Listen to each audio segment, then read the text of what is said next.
هاوینان خنکاین بۆ ئاو زستان ئەمان با لافاو بۆ خەڵکەکەش لە فەیسبوک هەموو ڕۆستەمی زاڵین لە ئەرزی واقع هەمووان کەڕوڵاڵین سوپاس بۆ پەیام کە هەمیشە ناو خەڵکە بۆچی ئەوەنە دڵ پڕە لەم دەسەڵاتە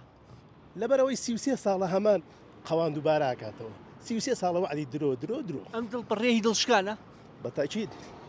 ئەوەی خەڵکی تەمچەماڵ نەبێ نازانێت تەمچەماڵ چۆنەژین کارەباکەمان سەعات 4 شەو دێت دەڵی سەرخۆشەوە سوپاس بۆ ئەم گریانە بۆ کێ بۆ ئەو خەڵکە بەشمەینەتەیە بۆ پاشماوی ئەنفال و کەسوکاری شەیدانە ڕێستان لێ نەگیرا گیانتە لەرزێ من ئەو تا دەستی بەدەستمەوە گیانتە لەرزێ ئەم ئێشە ئەکولێتەوە کە ڕۆژانە ئەبینەکولێتەوە بەردام ڕۆژان ناکولێتەوە کورە هەموو سەر ساعتێکە کولێتەوە کە تۆ مەسەد سەر خەڵکێت تەلەبی پۆلی 12 هەیە کارەبان نییە لەبەر چی بخوێنێ بەو گەرمایە بێ ئاو بێ کارەبا بێ موچە بێوەزە پێت وایە بە مەبەستیش ئەم کارەکری والله ئەگەر مەبەستیان بێت چاکردنی ئاسانە